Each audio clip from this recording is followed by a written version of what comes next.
What's up, guys? Today I got some knives in and I'm excited to let Greg check them out. In our last vlog we reviewed a ProTech, an Exoset. Did I say that right? Exoset?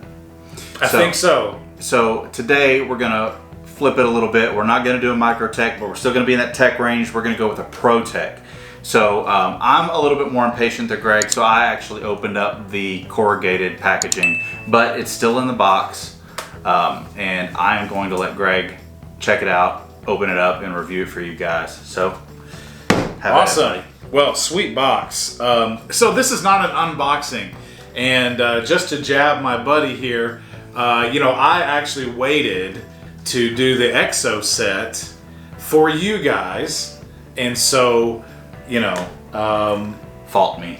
Yeah, is what it is. So, well, I sort of waited, but obviously if you watch that video, you'll know what I'm talking about. Okay, so here we go. We'll right link it into above, it. by the way. What? We'll link it above. Yeah. So, ProTech, sweet box. It's really slim.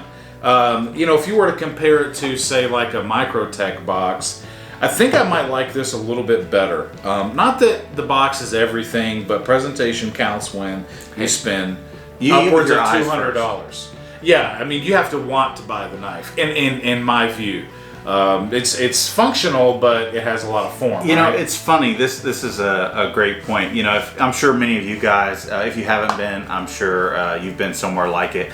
But knives are never presented in the box. You go to Smoky Mountain Knife Works or a place like that, they're in a case. So the box having all this great detail is awesome when you get it, but you never see the box when you're buying it. Yeah, that's true. That's true. It's behind big shout out to Smoky Mountain Knife Works, probably the most favorite place to be. It's a great place to vacation out in the Smoky Mountains in Gatlinburg, and you have the biggest knife store in the world, so what's not to love?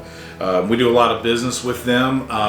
We spread the love around a little bit, but and by the way, if you're in the biz, this is what you do. Yeah. You throw in the sticker bomb material. We love that. So let's get right into it.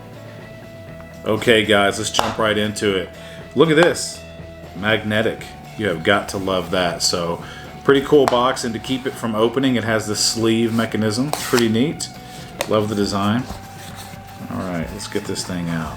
Oh, the whole thing. Oh, there you go. Look at that. That's how nice, right? You don't even want to throw that box away. Yep. Oh, look, everything is printed inside instead of being cards. Right? Look at that flag. Totally dig that. There we go.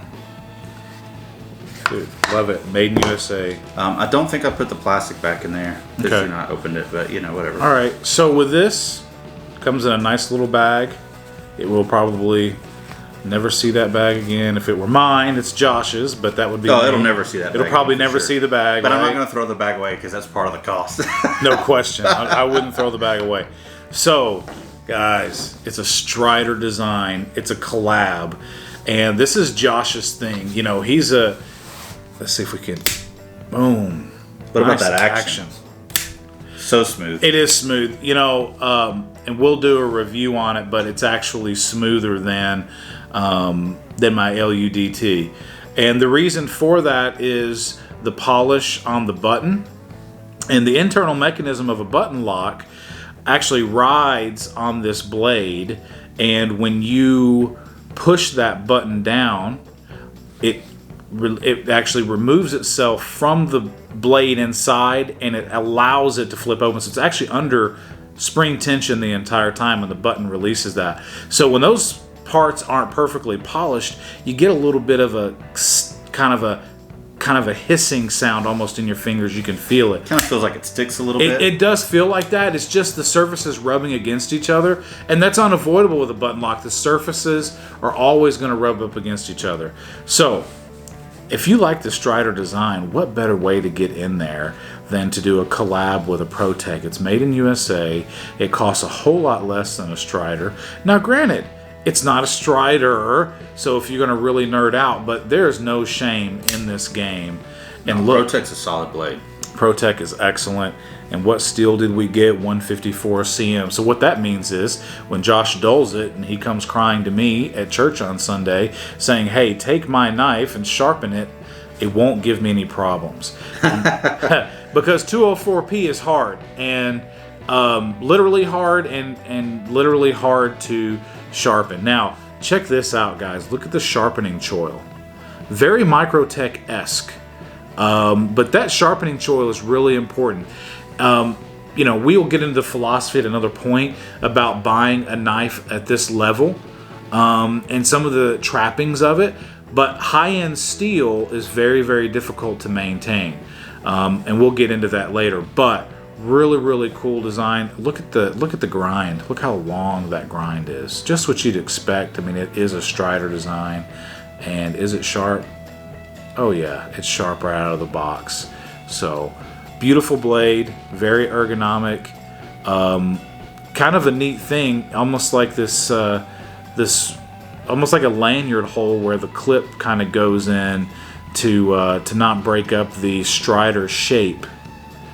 So it can't be deep pocket carry, because if it were, it'd get in front of the lanyard hole and maybe have some design elements. So probably not a big fan of that pocket clip, but it's 100% function. You can tell. But other than that, guys, this is sweet.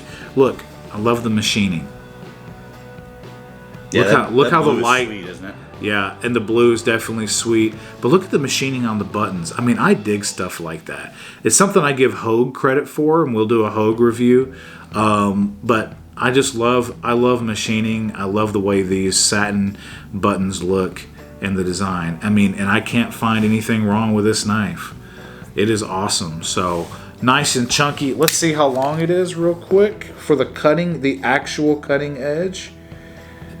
Okay, because it is a big knife with a big finger choil, and you're just under 3 inches. So the length of the blade is huge, but it's designed to choke up. It is super functional. Check that out. And then it has a large sharpening choil. What's good about that is that you don't get into this grind area as you sharpen. You don't damage your stones if you use them, and you don't damage the aesthetic of the blade. And a lot of times you don't have a finger choil in a folder, so that's a big plus for those who like to use a finger choil. So it's pretty neat. It has a lot of unique design features to it. But normally the edge goes all the way here, and so you get into the handle, you get a little bit of bite when you sharpen. So with a finger choil and then a sharpening choil, you actually have a ton of room to maintain your edge for those so inclined, which I am. So there you go. There is your basic overview of the ProTech, the Strider design. Cool collab. I love it. It is a sweet, sweet blade. Okay, so let's dive into this ProTech together, right? All right. So kind of got my opinion. I dig it, but Josh, what are some of the reasons why you bought the knife? Well, I mean, I really just, who really needs a reason to buy a good pocket knife? But the ergonomics of this knife is really nice. I love the jimping on the spine here. It goes from the machined, aluminum here, or anodized aluminum, whatever you want to call it. And the jimping actually goes all the way up the spine of the blade. And so when you open it, it's very organic feeling, I guess. There's jimping on the back as well. Feels very comfortable in the hand if you have to choke up on it. Just a really great knife, very multi-purpose. I love that you can do some slicing with it. Really awesome EDC in my opinion. And honestly, I just wanted something that was Strider designed. It's hard to get, and it's hard to get at a reasonable price, and that probably put that knife higher in your priority list of. Right, because budgets aren't endless. I mean, let's be realistic. We've got wife and kids and houses and jobs and cars. I mean, we're not trust fund babies. Wish we were. Yeah, but we have something even cooler than this. Have some Marfion. Yeah, maybe one day. But yeah, it's not endless. So you have to prioritize what you're going to do when you buy something. And having a Strider design or a collab really throws it up high on the list. Well, it does. And some of these knives have been out for a little while, and it's taken me some time to get them. But the problem is because they've been out, unless you grabbed it right when it launched, they're hard to come by. I'll be honest, the blue handle wasn't my first call. That wasn't the one that I was just like, man, I want to have the blue handle. Yeah, you're a black guy. Yeah, I like black. I like tactical. I like stuff that's not super flashy. Although I do love it now that I have it in my hands. I like it a lot. But that's what happens. Knives come out and then they become hard to find, especially when they're a collab like this, because they only make so many. The popular knives, you know, the big ones in their lineup are going to take most of their production, such as for ProTech, you know, the TR3s or the TR4s, knives like that. So, but that's why I got it. I love it. I'm glad I got it. No regrets here.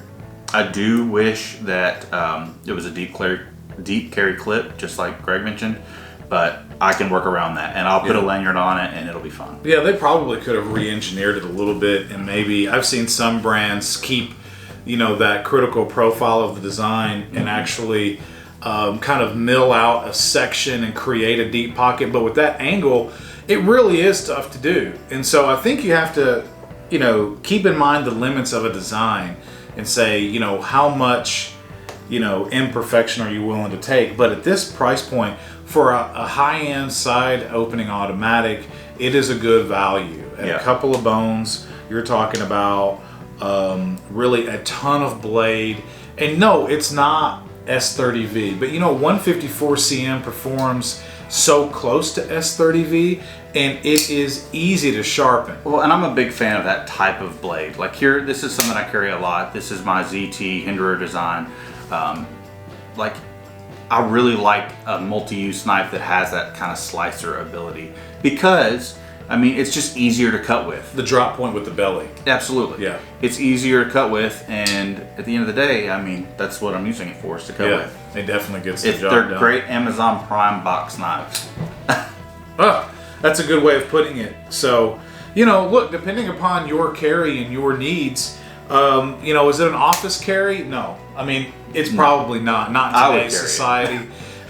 You know, in an office environment, you know, an automatic is going to be iffy at best. I mean, you know, even having the Exo set, we'll do a review on that in another video, but even having the Exo set there, you're talking about having a really, really small blade, but it feels aggressive having that. So the philosophy of use and carry is really going to be based on your lifestyle. But I'll tell you this, finding an excuse or a time to do it is the key, and I would always find time for a really, really cool Strider design. And you know what? The way this is put together, it is going to be an Instagram king. It really is photogenic. The blue you can make pop. You can get lighting shining off surfaces. For those of you who are really into the Instagram world, this is a knife that you can take there. Yep. And you can make that happen. So, well, it just hits all the check marks for me. Yep. It's a beautiful knife. It's a great conversation piece if you pull it out if somebody's, you know, asking to see your EDC, or somebody needs a knife. Although I will say, always warn people if you have an automatic and they ask to use a knife. Yeah, I've seen that go bad. Well, maybe open it for them. Yeah. And maybe that creates a statement. There probably needs to be some trust in that relationship. I don't know. But I would say that, you know, having that kind of a knife, being able to have that conversation is so important. And today it's dying. We do it electronically. And so we're sort of conversing with you, and we'd love to hear your comments. And we'll do everything we can to reply to every one of them. But conversation is a big deal. And you know what? We're evangelists in this, and we want the younger generation coming up to take on some of these masculine ideals of having a tool, dealing with a dangerous thing, but knowing how to use it. Right. There's nothing to fear except for your inability to do a thing. There's nothing to fear but fear itself. Yes. I was going to stay away from it, but my cheesy comrade took it to that level. But look, you guys, enjoy the knife, enjoy the knife world, and I can't do anything but recommend it. It's a ProTech. What else can you expect? Yeah. Obviously, I bought it, so I'm happy with it. But guys, let us know in the comments below. Like, what do you think? Do you own one? Do you own a ProTech? Why wouldn't you buy a ProTech? What's the opposing opinion on this blade? Right. Besides price point, which is understandable. If it's totally get that. Totally get that. But yeah, I mean, yeah, because we're probably at the mid-level to the high end in our own sort of price point comfort level. But we're not even in the high end when you think about, to some, this is like totally unapproachable. Right. Yeah. And not too long ago, that was me for sure. but we're not in the Marfion world yet. So like and subscribe, Yeah. so we can get into the Marfion Right. world and Yeah, bring it for to sure. you. Maybe we can borrow some. I know a few influencers out there who may be willing to share for some review time. So Now, I will say something that we use on all of our knives that Greg puts together here in house is his oil here, this EDC oil. We will put the link to it in the description below. Really useful stuff. yeah, and it supports our channel. Look, guys, I mean, the Exo set was bought with. I mean, why hide it? I mean, it was bought with, you know, the sales and the proceeds from the EDC oil. Yeah. And I use AMS-Oil. It's extremely low viscosity. I swear you can almost hear the knife sucking it into the tiny it's pretty crevices. You'll see it just goes like, yeah, through the little tight crevices from the knife, the bearings. Yeah. Like water wouldn't even absorb into that, and it absorbs. And this penetrates, and so that's why I use it. It's really, really tough oil. It sticks to metal well, and it is so thin that you don't have to disassemble a knife to oil it. So we would definitely appreciate your business, and you're gonna love it. I promise. It's a safe oil, 100%, and this little tube will Made in probably last America. you a year. Probably, yeah. I mean, even if you touch up your EDCs once a week just to make sure they're running smooth, I mean, it just takes so little because the viscosity is so low. And I use AMS-Oil, which is the best oil on the consumer market in America. So it's really, really high quality stuff. It's not imported. And unlike regular oil, it doesn't sit on top of your surfaces. It actually goes in. So thank you guys for your viewership. Yep. Please like and subscribe, comment. We want to hear from you. What do you guys think about the Pro-Tech Strider design? Yeah. And guys, as always, stay sharp, and we will see you on the next one.